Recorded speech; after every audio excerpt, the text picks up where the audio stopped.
Hi, I'm Zibby Owens, and you're listening to Moms Don't Have Time to Read Books. This 30-minute podcast features a new author interviewed by me every single day, 365 days a year, for about 30 minutes. I am also the publisher for Zibby Books, which publishes 12 books a year in fiction and memoir. Our books are already out now. You can check it out on zibbybooks.com. And we have a magazine called Zibby Mag, where we have lots of wonderful essays and lifestyle features. That's at zibbymag.com. We have classes at zibbyclasses.com.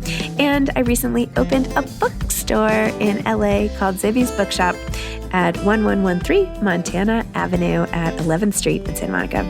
I hope that you are able to enjoy some of our other offerings. But this here podcast is the basis of all of it and started in 2018. And no matter what I do, this is basically my favorite thing. Enjoy.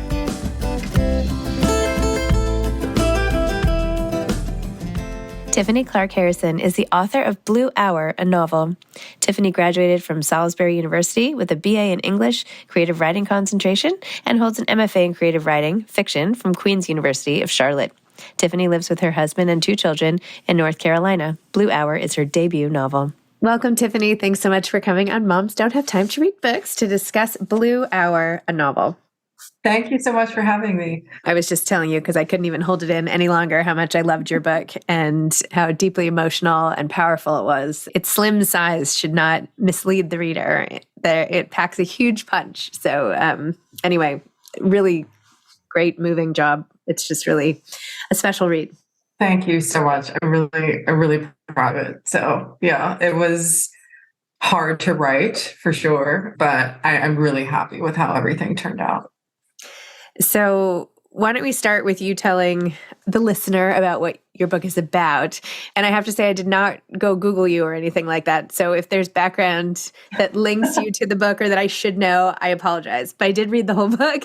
So you can give us some context on your own life vis-a-vis the book, which I'm totally curious about now. So Sure. Yeah. First, I'll just start with what the book is about. So Blue Hour is a fragmentary novel, so it's told in these smaller kind of vignettes about, and the narrator is a Black Japanese woman who is an accomplished photographer and a wife, and she's also dealing with infertility.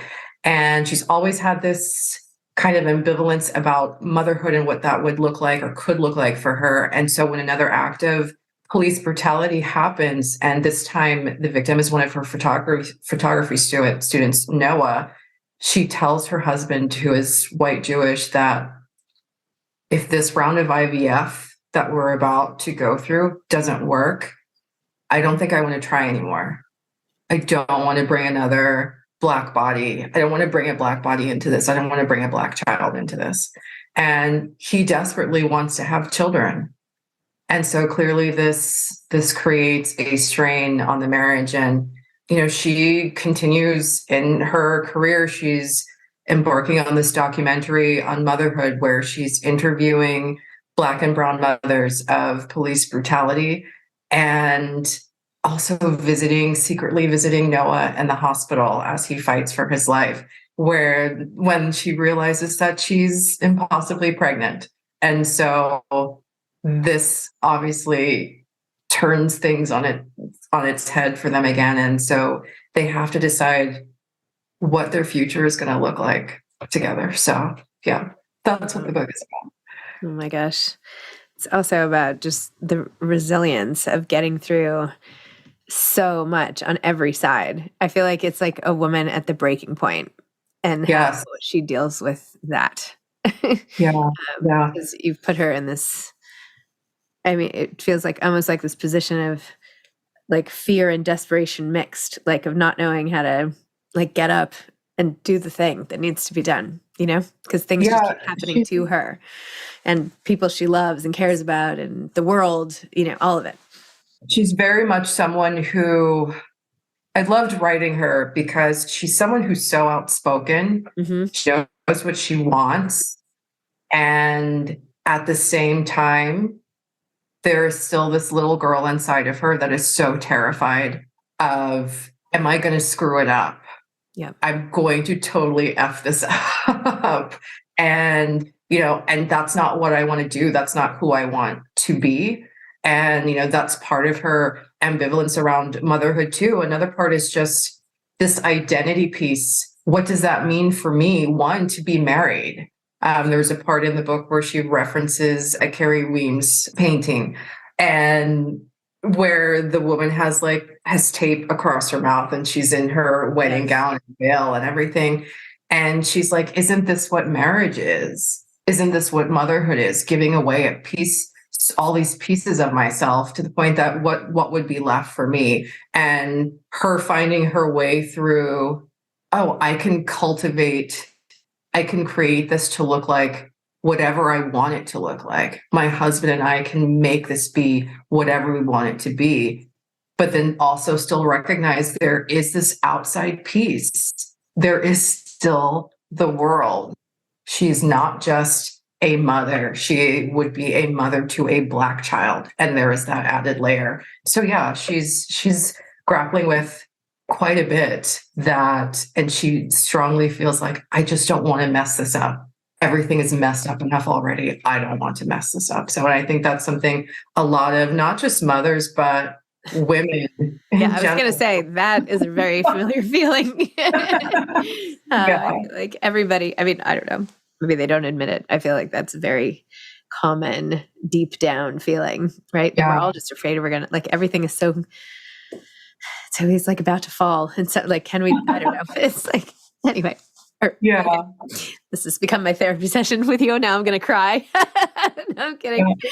Anyway. In terms of background that you asked for, so I started this book around 2015, somewhere around there. And I knew that I want several friends. At the time, my children were very small. I have 2 kids.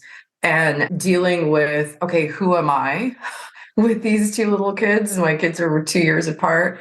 And also having friends who were experiencing miscarriage and infertility, and how they were feeling so much shame. And even I'm carrying shame around, like, okay, I don't want to be with them 24/7. I love my children. And even the fact that mothers feel like they have to say that piece.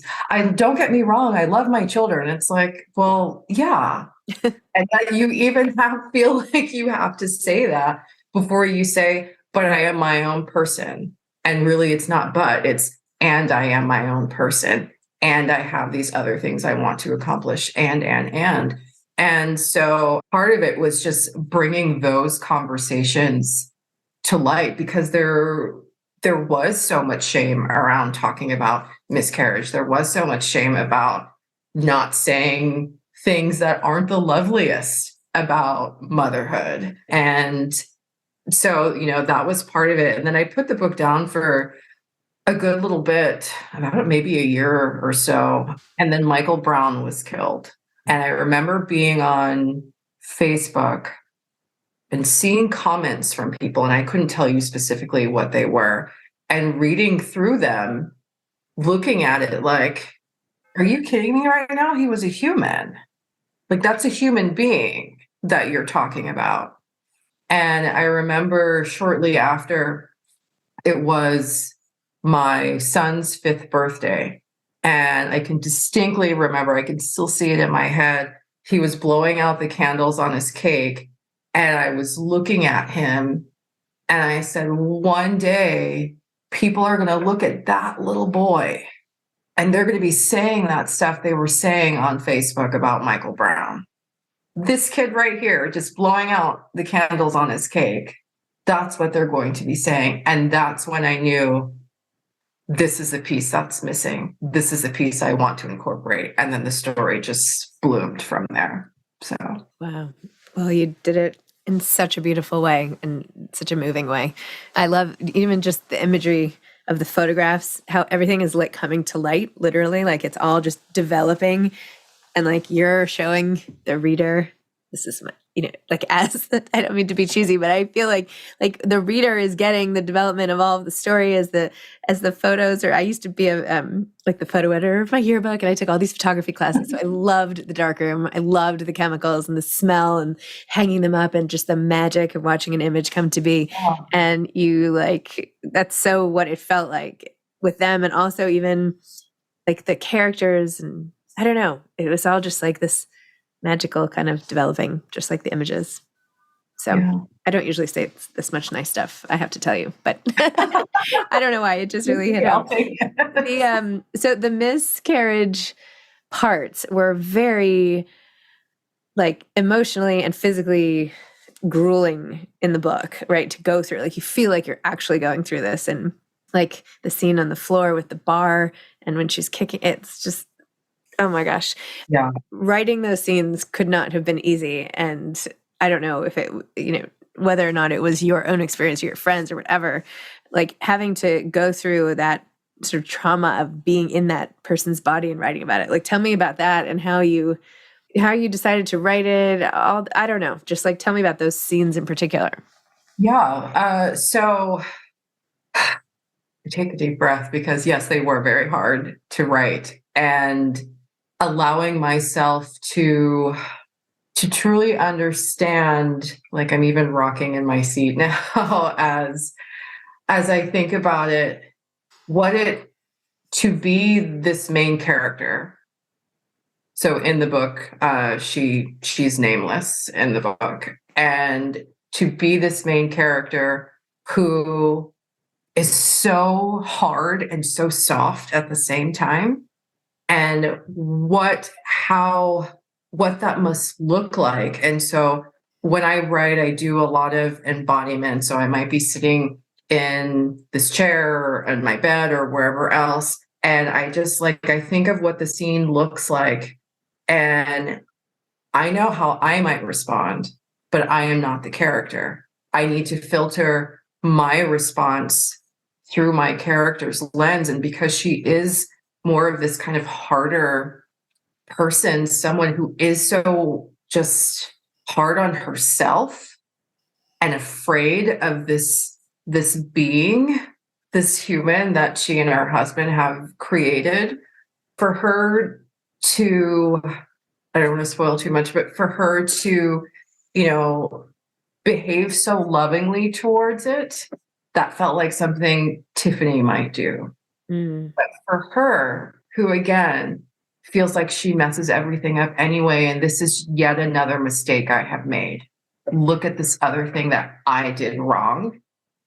I want it as far away from me as possible. I remember that just came to me, that she ends up picking this piece that came from her. And even I was like, oh my gosh, I work with authors writing their books too. And I led a workshop last year and I shared about that piece, and like on Zoom, seeing their faces, they were just like, oh my gosh. And it shocked me too. Like I didn't expect that to happen. But she is this person who's like, I need to get away from my mistakes. I need to get away from all of the shame. Get this as far away from me as possible. While at the same time, I'm so sorry. I'm so sorry. I love you so much. I'm so sorry. And so writing that, I remember, I think I was actually sitting in this same spot at my dining room table, and I was just thinking of her in the bathroom and how she would be crouching down. Like even as I'm talking now, I'm making the same movements, and I'm like, okay, she would hold onto the pipe because this piece is passing through her. And what happens next? And the next thing I just saw was she kicks. And it was so uncomfortable. And that's why I knew it needed to be there, because it was so uncomfortable. And it was so very her.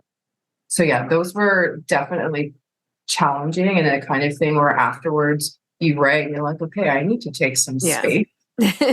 I need to go walk in some grass barefoot, or like just get some sun on my face, or I don't know, watch an episode of 90s Will and Grace, just like as a palate cleanse. Like I need to come down from this a bit. So yeah. But how did you get your start writing? Like, where are you from? And tell me a little, give me some context. Like your Sure. like. I am a military brat. Actually, my dad was in the Navy. I was born in California and lived lots of places. And I started writing, I think, in middle school. Like I would dabble a little bit. And I remember the first story I typed up. This is going to sound so juvenile, but I was 12. The first story I typed up, it was in the 90s. So I even printed it. I don't know if you remember like the reams of paper with like the perforated Yes. sides Yes. in the printer. Weren't they called dot matrix, or was that something else? Wasn't it dot matrix with those things? And no, anyway, whatever. I have no idea, but I just remember it was that old. And I printed it up. The name of the story was Camp Juicy Fart. I don't know why. Like, I have no idea why that is. But that was in middle school. And I remember I wrote a poem and I thought it was good enough. I remember reading it to my parents, and whether they were being honest or not, they were like, "Oh wow, that was really wonderful." And from there, I would just kind of dabble a bit. And it wasn't until undergrad in college where I started playing with a novel form, or it kind of was birthed out of just journaling. And I remember thinking, "Oh, this could actually be a story." And I was a creative writing English major, creative writing concentration, and then wrote that novel, didn't do anything with it. And then I had started, like I said, I started Blue Hour in about 2015. And then I was working in marketing. And in 2017, I was diagnosed with multiple sclerosis. And I remember one of my first coherent days in the hospital, I said to my husband, and one of my first thoughts was, I have not published a book yet. And sometimes people hear that and they're like, what? How could that possibly be one of your first thoughts? But that's all I'd ever wanted. I had a professor in undergrad my senior year when I was graduating, or last class, he's passing back our portfolios, and he handed mine to me and he said, "You gotta be, because you don't talk enough." And he said, "But you will publish a book one day." And that has never, ever left me. And so about a year after my diagnosis, I quit my job. I applied to grad school for an MFA program. I had already written about 2 drafts of Blue Hour, and it was go time. Like, it just really was go time. And that was my focus for about 2 years. So yeah, but what that professor said never left. And actually, when the book was acquired, I found his email. He's no longer teaching, but I found his email and I said, "Hi, you probably don't remember me. I graduated in 2001. You said I would publish a book one day, and I just wanted to tell you that my book was acquired." And he did not remember me, but he was like, "I'm so glad I got something right." And he was just really excited for me. So yeah. Oh, I love that story so much. I have goosebumps everywhere. Oh my gosh. Honestly, I feel like that is one thing that so many writers who actually cross the finish line say, is somebody saw something in them and said, "Wow, you really have talent here. Like, you're going to do something with this," or "I can't wait to see where you end up," or, just something, some little thing. And think about what a throwaway line that is for someone to say. So easy to say if you mean it, like, I don't know. But the power that could be something in that hour of your life that became top of mind, and you just don't give up. It's amazing. No. Yeah. It would come around like every 2 or 3 years, hearing those words would come around, and it's like, you haven't done it yet. And it wasn't in a shaming way. And even when I woke up in the hospital, it wasn't in a shaming way at all. It was it's go time. Yeah. We're not messing around with our life anymore. This is what I've always wanted to do. I didn't think it was practical to, I write, I'm a novelist. And so I got a master's in business when I was 30. My daughter was like 7 months old. And I went back for a master's in business, and because it was practical, and graduated, and it was like, oh, I don't want to do anything with this. Right. And so, yeah, I was 39 when I got into the MFA program. And truly, I went in there, I knew what my vision for Blue Hour was. And it was just like, this is going to happen. I had already had an agent interested. And like I said, it was just go time. I'm so excited for you. I'm just so excited for you. It's so great. So now that is it out? It's not out yet, right? No, April April. Oh 4th. my gosh. So how do you feel with this around the corner now then? Are you worried? Like, No, it's a little bit surreal, or a lot bit surreal, actually. No, I'm not worried at all. Like it again, it's a little bit surreal, but also feels like this is what I'm supposed to be doing. This is what I was meant to do. I tell a story. One of the first workshops I had in my MFA program was my first workshop in like 15, 20 years. And it was nerve wracking, all the things that workshop is when you're getting critiqued. And I remember speaking to the professor afterwards, and he said glowing things. And I was walking to the parking garage and I started crying, like, was by myself, and I just started crying. And I said out loud, I said, I'm where I'm supposed to be. And it was the first time I had felt that way in a very, very long time. And kind of going back to what we were speaking about earlier with just, you get married, and if you decide to do these things, you get married, you have children, and there's this piece of you or pieces of you that fade to the background. And yes, everything happens in seasons, but sometimes those pieces of you don't seem to get them back, or you forget them. And that's something too that the main character of Blue Hour, she was so afraid of.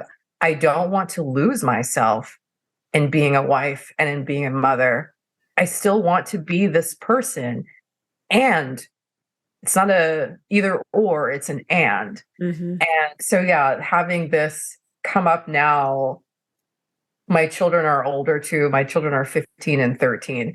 And so when the book was acquired, my husband had told my son when he picked him up from school, my son came home and he was like, so does this mean you're famous?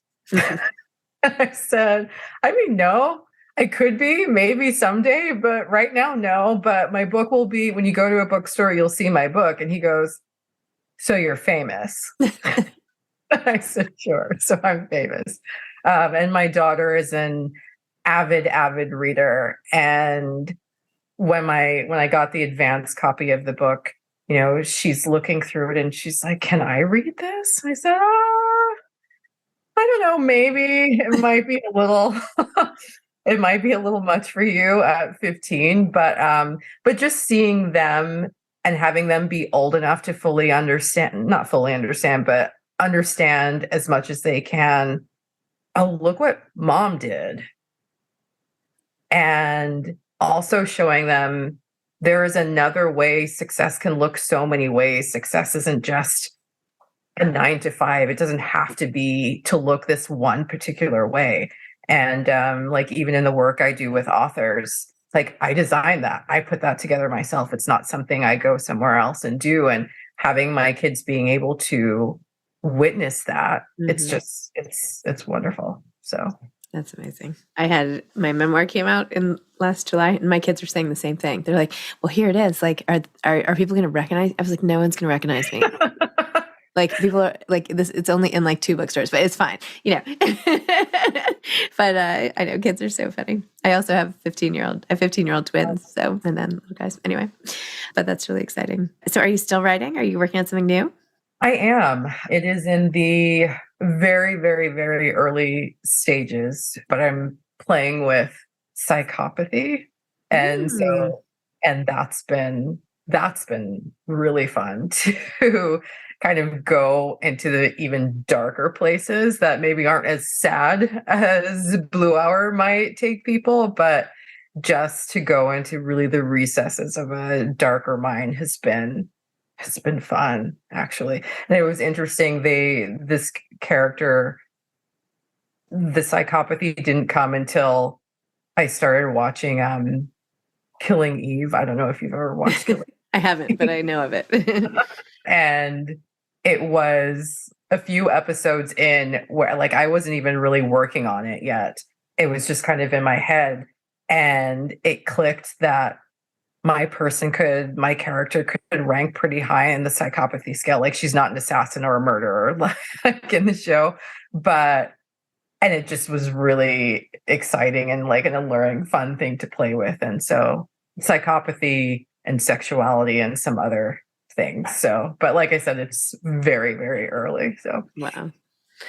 What you were saying earlier about how your career doesn't have to look a certain way. mm-hmm. We were talking at the table and one of my kids was like, well, maybe I'll be an author. And I was like, that's great. I was like, that's not all you can be. Like, that's something you could just do on authors have lots of other jobs too. Like, you could be a teacher. You could, go teach Japanese. Like he loves Japanese. Anyway, so I'm like, when we were young, I feel like the narrative was so much like, what are you going to be? And, I'm 46, I'm a little bit older than you, but it was always like, I'm going to do this. And now like, we've all done like a million things, and I'm like, I'm still trying to decide what my answer is to that. But like, I don't know. I don't have a good answer still. I do a lot of things. Like we all do a lot of things. So I don't know.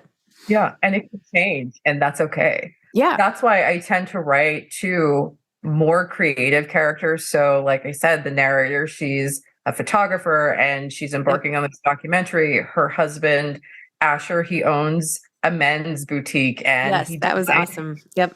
Designs ties. He used to be a line cook and this was before the bear. Yeah. And that's when I love writing those types of more creative people and one showing that yes, people can be successful at these things. And let's please start to do away with this idea of all artists are starving. They don't have to be. One.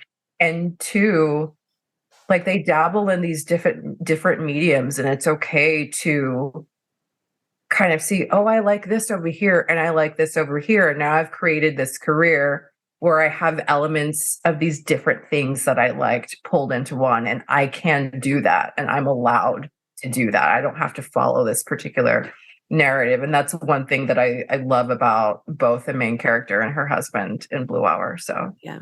You did a really nice job too, from his point of view. I mean, I know it was from the unnamed narrator, but people don't often talk about the emotional effect of miscarriage on the man in the relationship. And you really developed that, with him being like, this is affecting me too. Like it's not, this didn't just happen to you. Like, let's do this together. So anyway, well, it was lovely chatting. Thank you for coming on Moms Don't Have Time to Read Books. And I'll be rooting for you when your book comes out. It's exciting. Thank you so much. It was nice meeting you. Okay. Take care. Bye-bye. Bye. Thanks for listening to this episode of Moms Don't Have Time to Read Books. Don't forget to follow me on Instagram at Zibby Owens and at Moms Don't Have Time to Read Books. Also sign up for my newsletter at zibbyowens.com and sign up for my virtual book club and meet lots of authors on Zoom every other week. Thanks so much to Steve and Ryan at Texture Sound for the sound editing. And thank you to Morning Moon Productions for providing this fantastic intro and outro music.